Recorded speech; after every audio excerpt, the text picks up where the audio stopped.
Assalamualaikum warahmatullahi wabarakatuh. Saya RR Salsabila Regina Intansari dari program studi ilmu tanah. Di sini saya akan mempresentasikan hasil resum satu materi dalam mata kuliah Instrumen Mesin Pertanian. Berikut adalah penjelasannya. Mengenai materi bahasan yang akan saya jelaskan, itu ada 4. Yang pertama yaitu mengenai motor bakar, di mana terdapat prinsip kerja motor bakar dan macam-macam motor bakar. Yang kedua adalah pola pengolahan tanah, seperti jenis-jenis pola pengolahan tanah. Dan yang ketiga adalah alat dan mesin pertanian, berupa penanaman, pemeliharaan, panen, dan pasca panen. Yang terakhir adalah yang keempat, yaitu kapasitas dan efisiensi kerja. Kapasitas dan efisiensi kerja ini bisa dari waktu belok, presentase slip, dan alsintan kurang efisien. Yang pertama yaitu kita membahas mengenai motor bakar yang dimana pembakarannya berada di luar silinder. Nah, dari gambar-gambar ini merupakan contoh dari motor bakar yang pembakarannya di luar silinder. Itu biasanya disebut dengan external combustion engine. Nah, silinder-silinder ini tuh membuat roda lingkaran dapat melayang. Nah, alat ini juga tidak dapat melakukan segala sesuatu dengan baik, tapi sangat indah dilihat. Alat ini kecil, dapat bekerja dan direplika oleh Robert Stirling's Hot Air External Combustion Engine dan diresmikan di Scotland tahun 1816. Motor bakar yang kedua adalah pembakaran di dalam silinder, atau kita biasa menyebutnya internal combustion engine. Pada pembakaran di dalam silinder ini dibagi menjadi dua, yaitu motor bakar 2 langkah dan motor bakar 4 langkah. Pada slide ini kita akan membahas mengenai motor bakar 2 langkah. Motor bakar 2 langkah itu biasanya untuk memperoleh 1 kali usaha atau 1 kali daya diperlukan 2 langkah kerja. Seperti ini contohnya. Ini merupakan cara kerja motor 2 langkah, di mana mesin 2 langkah ini memiliki bak mesin untuk menerima semua elemen dalam penghisap 2 langkah. Nah, seperti ini simpelnya. Pada pembakaran di dalam silinder yang motor bakar 2 langkah ini terdapat beberapa langkah. Yang pertama yaitu masukan atau intake. Pada tahapan ini campuran bahan bakar atau udara menjadi bergerak menuju bak mesin oleh pembuat vakum selama penghisap melangkah naik.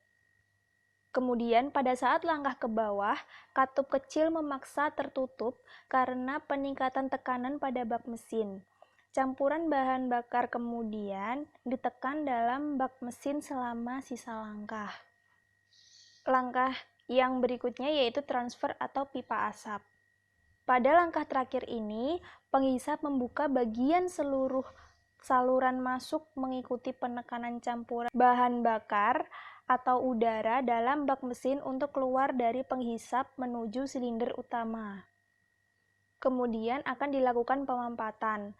Ketika penghisap naik, dikendalikan oleh momentum roda gaya dan menekan campuran bahan bakar.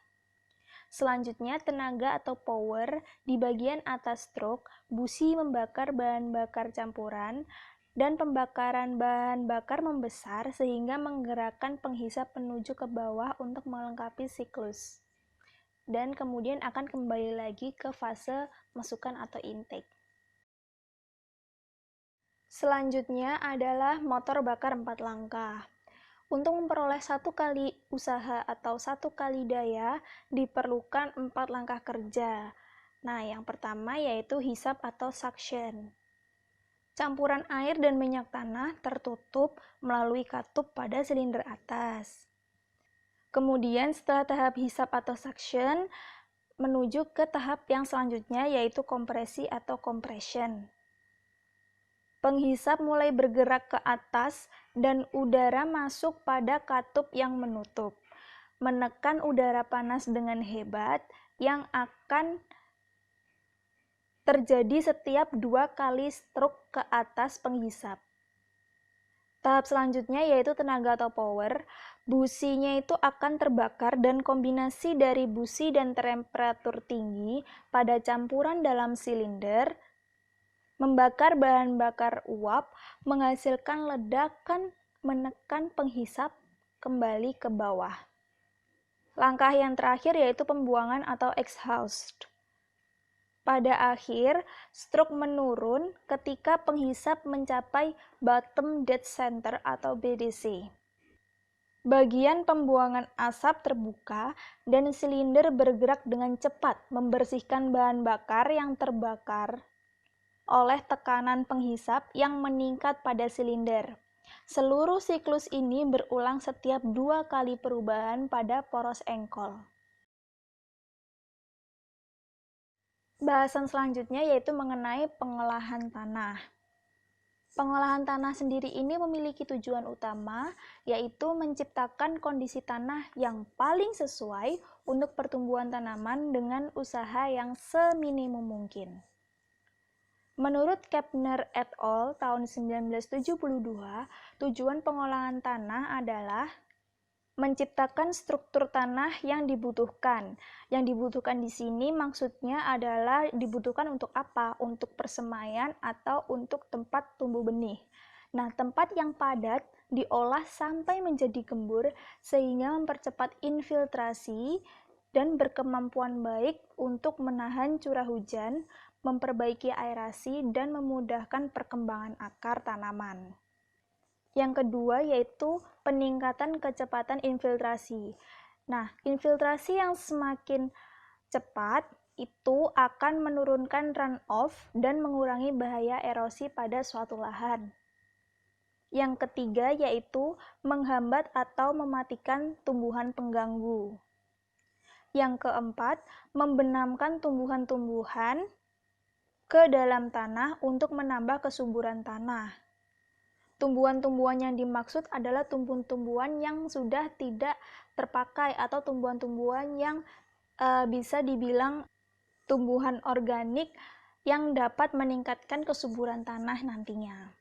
Yang terakhir yaitu membunuh serangga, larva, atau telur-telur serangga melalui perubahan tempat tinggal dan terik matahari. Mengenai pengolahan tanah, pasti kita tahu nih, pola pengolahan tanah itu seperti apa. Pola itu pasti tidak lepas dengan bentuk-bentuk seperti itu. Nah, untuk pola pengolahan tanah ini tujuannya itu untuk lebih efisien ataupun lebih efektif dalam melakukan pengolahan tanah pada suatu lahan. Pada slide kali ini terdapat 4 pola pengolahan tanah.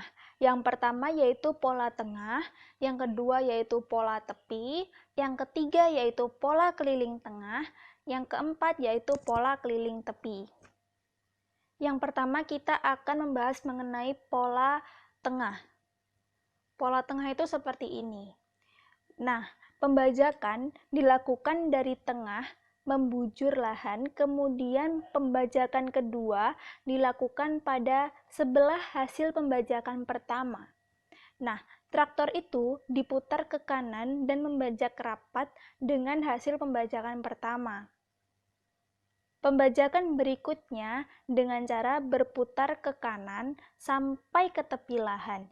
Jadi, pada pola ini itu diawali dengan pembajakan dari tengah dan berakhir pembajakan di tepi.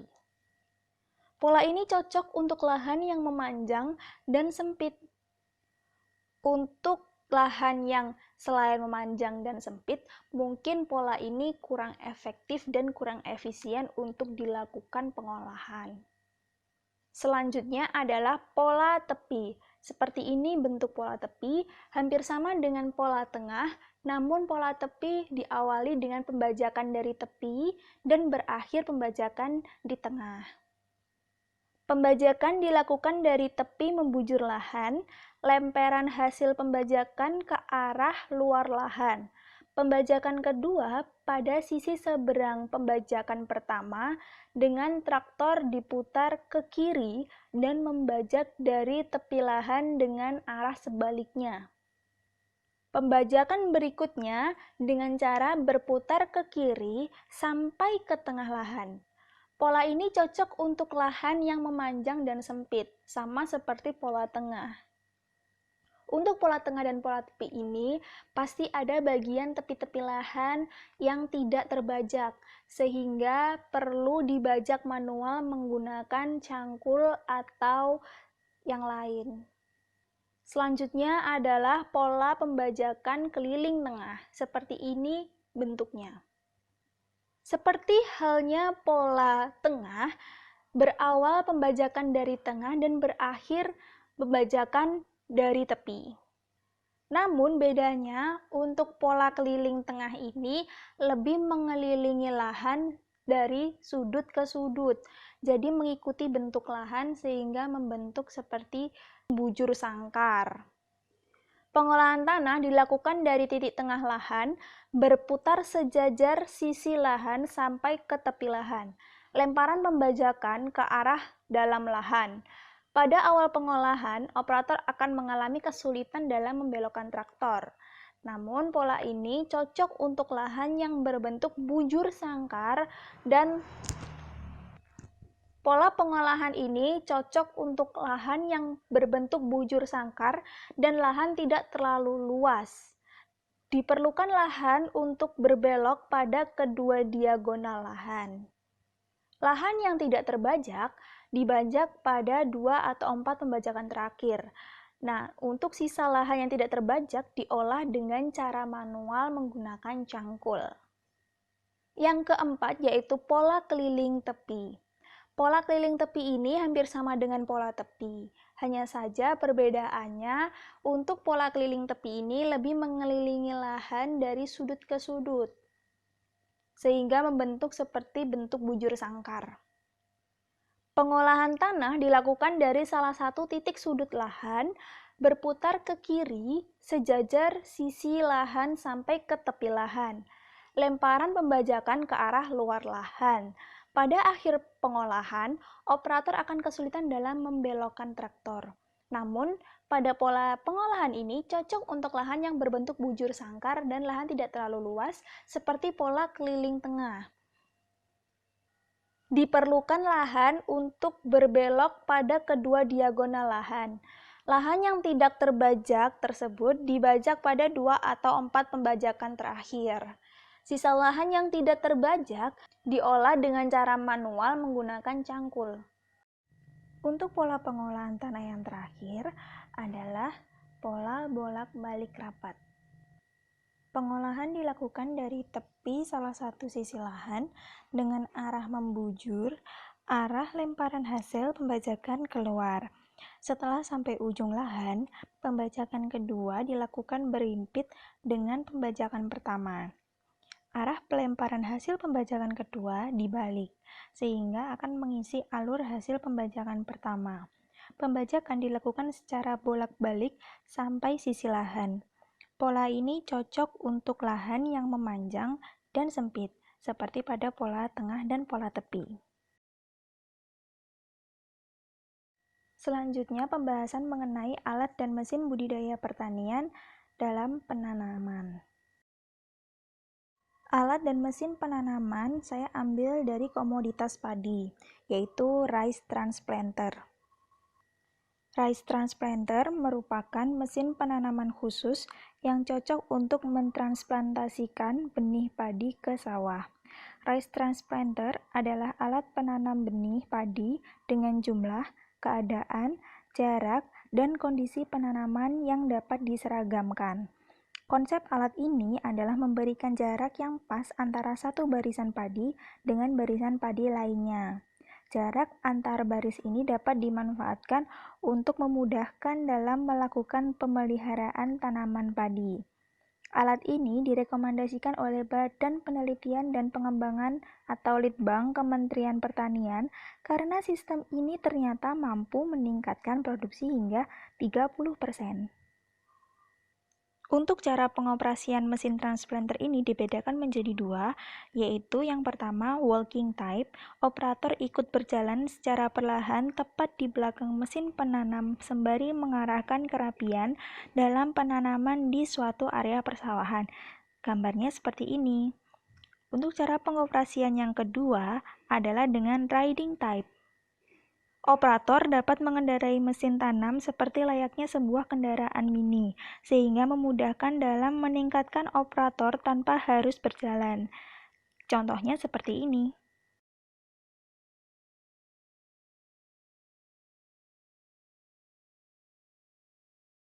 Pada slide kali ini kita akan membahas mengenai mekanisme kerja rice transplanter. Fungsi mesin penanam atau rice transplanter yaitu meletakkan benih yang akan ditanam pada kedalaman jumlah tertentu dan seragam, dan pada sebagian besar alat penanaman akan menutup dengan tanah kembali. Alat dan mesin-mesin pertanian dapat membantu petani dalam mengatasi masalah keterbatasan tenaga kerja. Mekanisme kerja rice transplanter ada dua, yaitu tahap persiapan dan tahap penanaman. Untuk tahap persiapan, yaitu dengan meletakkan bibit semai dari dapok ke meja bibit. Tahap yang kedua yaitu tahap penanaman, di mana mesin berjalan maju dan garpu penanam akan memotong dan mengambil sejumlah bibit dari meja bibit, kemudian ditanamkan dengan kedalaman sesuai pengaturan pada lahan sawah. Mekanisme ini terjadi pada cara pengoperasian walking type maupun riding type. Selanjutnya, alat dan mesin budidaya pertanian pada pemeliharaan tanaman dan pemupukan tanaman. Unmanned Aerial Vehicle atau UAV. Pesawat terbang ini merupakan pesawat terbang yang tidak menggunakan awak dan penerbangannya dikendalikan dari jarak jauh. Gaya angkat pesawat tanpa awak tersebut dihasilkan oleh putaran propeller. Alat dan mesin pertanian ini cukup canggih karena menggunakan drone dan hanya dikendalikan dalam waktu yang cukup singkat, yaitu menggunakan remote control. Manfaatnya yaitu monitor keberadaan hama dan penyakit tanaman, pemantauan kesehatan tanaman, pengelolaan perikanan, inspeksi kehutanan, dan aplikasi pestisida, pupuk, atau herbisida. Mekanisme kerjanya untuk pengendalian hama dan penyakit dengan menerbangkan pesawat di udara melalui remote control yang sebelumnya telah diisi dengan pestisida atau herbisida, kemudian diterbangkan dengan ketinggian dan dosis yang telah diatur sesuai kebutuhan. Alat ini cukup canggih dan belum semua petani menggunakan alat ini karena memang dari harganya cukup mahal. Namun manfaatnya sangat-sangat banyak sekali. Untuk alat dan mesin pemupukan, contohnya seperti ini, hampir sama prinsipnya seperti UAV, cuman kalau UAV itu menggunakan remote control atau drone, sedangkan yang ini dengan menggunakan mesin, seperti itu. Kinerja mesin pupuk dosis variabel didukung oleh perangkat teknologi pelacak posisi atau GPS. Cara kerja mesin pupuk dosis variabel melalui beberapa tahap. Untuk tahap yang pertama yaitu dilakukan pengecekan kamera yang dilengkapi GPS untuk menentukan waktu pemupukan serta dosis pupuk yang tepat. Tahap yang kedua yaitu dengan melihat tanaman yang harus diberikan pupuk dengan dosis yang banyak atau yang sedikit. Tahap yang ketiga yaitu memberikan dosis sesuai kebutuhan. Selanjutnya, alat dan mesin budidaya pertanian, panen, dan pasca panen. Gambar ini merupakan alat dan mesin panen dan pasca panen untuk komoditas padi. Nama mesin ini biasa disebut dengan combine harvester. Fungsi dan tujuannya adalah memanen padi dengan merontokkan dan membersihkan gabah sambil berjalan di lapangan. Alat ini memanen dan melepas butiran gabah dari tangkainya, di mana lebih efisien dan hasil gabah lebih baik, namun tidak dapat digunakan pada area sawah berlumpur. Combine harvester adalah alat pemanen padi yang dapat memotong tanaman yang berdiri, merontokkan, dan membersihkan gabah sambil berjalan di lapangan, sehingga waktu memanen lebih singkat dibandingkan dengan menggunakan tenaga manusia atau manual, serta tidak dibutuhkan jumlah tenaga kerja manusia yang besar seperti pada pemanenan tradisional. Prinsip kerja Alsintan ini yang pertama adalah padi yang dipotong termasuk jeraminya semuanya dimasukkan ke dalam perontokan. Yang kedua, gabah hasil perontokan ditampung dalam tangki dan jeraminya ditebarkan secara acak di atas permukaan tanah. Yang ketiga, semua jenis combine dioperasikan dengan cara dikendarai atau riding type. Lebar pemotongan antara 1,5 sampai 6 meter, namun yang sering digunakan adalah 4 meter. Yang keempat adalah mesin sebagai sumber tenaga gerak sekitar 25 horsepower per 1 meter lebar pemotongan. Bagian penggerak majunya adalah menggunakan roda atau half track type atau full track type. Selanjutnya pembahasan yang terakhir yaitu kapasitas dan efisiensi Alsintan. Kapasitas merupakan luas per waktu. Kapasitas suatu mesin pertanian dapat dibagi menjadi 3 jenis, yaitu kapasitas lapang, kapasitas bahan, dan kapasitas total. Kapasitas lapang merupakan kapasitas suatu mesin yang terkait dengan kemampuan mesin menyelesaikan pekerjaan dalam luasan dan waktu tertentu, serta dinyatakan dalam satuan luas per waktu atau waktu per luas, dalam SI sama dengan hektar per jam atau jam per hektar. Yang kedua yaitu kapasitas bahan.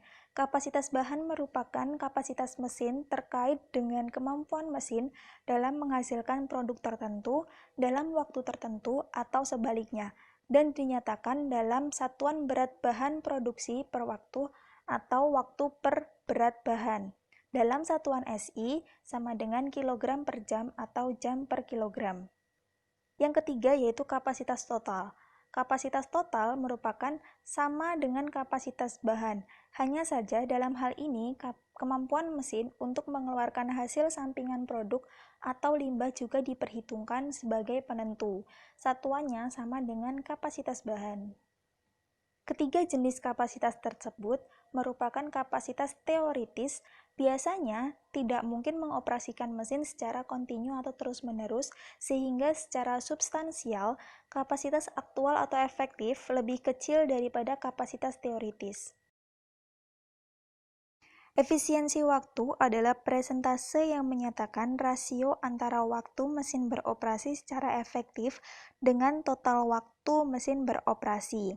Elemen-elemen waktu yang seharusnya diperhitungkan ketika menentukan kapasitas atau biaya mesin terkait dengan berbagai perusahaan usaha tani, antara lain waktu persiapan mesin di tempat mangkal atau garasi. Yang kedua, waktu perjalanan menuju dan kembali dari lapang. Yang ketiga, waktu persiapan mesin di lapang baik sebelum dan sesudah operasi, yaitu pelayanan harian, penggandengan, dan lain-lain. Yang keempat, waktu lapang teoritis, yaitu waktu mesin beroperasi di lapangan dengan kecepatan jalan optimum dan bekerja dengan total lebar kerja alat. Yang kelima adalah waktu penyetelan mesin atau jika tidak dilakukan, maka ini termasuk pada persiapan di poin pertama. Selanjutnya, waktu belok dan waktu melewati bagian lahan yang tidak memerlukan operasi alat. Kemudian, waktu perawatan atau pengisian kembali BBM, penggantian pelumas, pengencangan rantai, dan lain-lain. Jika tidak dilakukan, maka ini termasuk pada pelayanan harian poin C. Selanjutnya, yaitu waktu perbaikan atau waktu penggantian bagian-bagian mesin yang rusak atau tidak dapat beroperasi saat di lapangan. Selanjutnya, waktu istirahat operator, dan yang terakhir yaitu waktu pembebanan dan pelepasan beban. Poin J, poin A, poin B, dan poin C sering tidak diperhitungkan sebagai kehilangan waktu.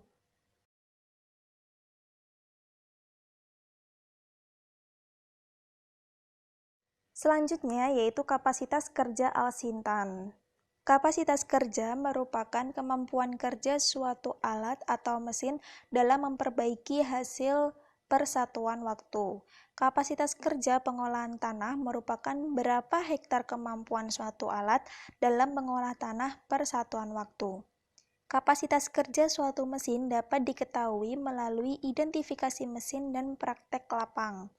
Usaha identifikasi belum dapat dipastikan mewakili besarnya kapasitas kerja mesin karena, yang pertama, karakteristik objek pekerja setiap daerah berbeda. Yang kedua, kapasitas kerja mesin yang tertera dalam manual handbooks merupakan hasil pengujian di mana pabrik berada. Yang ketiga, pengujian mesin dilakukan pada kondisi yang ideal. Dan yang keempat yaitu unsur promosi. Mengenai rumus kapasitas kerja Al-Sintan, itu ada dua, yaitu C sama dengan W kali S dan C sama dengan W kali S kali eta. Keterangannya, C sama dengan kapasitas kerja teoritis, W sama dengan lebar kerja mesin, satuannya dalam bentuk meter atau sentimeter, biasanya lebih sering digunakan dalam bentuk meter. Kemudian S sama dengan kecepatan kerja traktor dengan satuannya kilometer per jam. Untuk eta itu menjelaskan efisiensi kerja. Besarnya antara 75% hingga 85% tergantung adanya waktu hilang karena lebar kerja, waktu hilang pengaturan alat, waktu hilang percepatan dan perlambatan, waktu hilang karena adanya selip roda penggerak traktor, dan yang lain-lain seperti istirahat dan karier faktor operator. Untuk rumus efisiensi Al-Sintan di lapangan, itu dipengaruhi oleh 3 faktor yang cukup dominan. Yang pertama yaitu waktu membelok atau diinisialkan A. Yang kedua yaitu presentase slip atau diinisialkan B.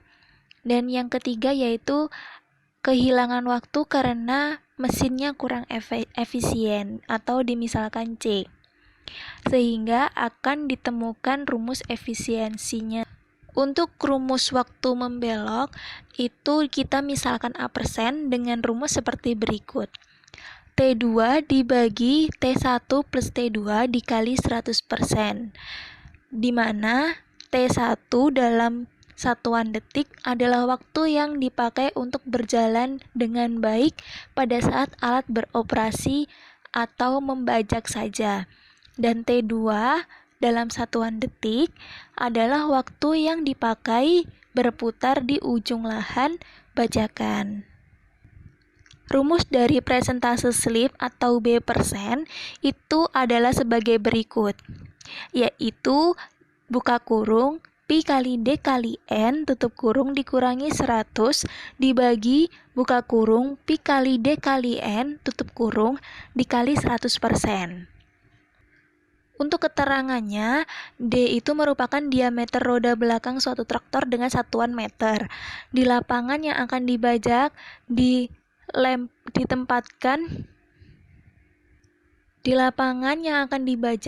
ditempatkan 2 buah pasak berjajar lurus L meter.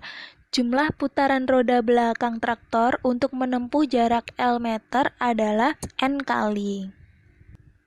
Rumus yang selanjutnya yaitu C% dengan rumus seperti berikut. Buka kurung B min A per A tutup kurung kali 100%. Di mana keterangannya A adalah lebar alat atau mesin diukur pada saat traktor dan alat dalam keadaan datar atau lebar kerja teoritis. B adalah rata-rata lebar kerja diukur dari hasil kerja sebenarnya atau lebar kerja praktis. Setelah kita menemukan hasil dari A%, B%, dan C%, kita dapat menghitung efisiensi dari Al-Sintan di lapangan dengan rumusnya 100% dikurangi buka kurung A tambah B tambah C tutup kurung persen. Sekian presentase dari saya. Terima kasih telah memperhatikan dari awal hingga akhir. Mohon maaf apabila ada salah kata. Hope my presentation will help you more understand to this lesson. Thank you for your attention and wassalamualaikum warahmatullahi wabarakatuh.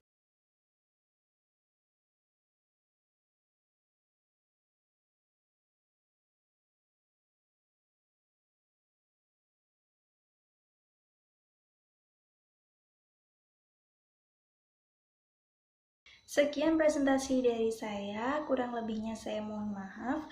Akhir kata, wassalamualaikum warahmatullahi wabarakatuh.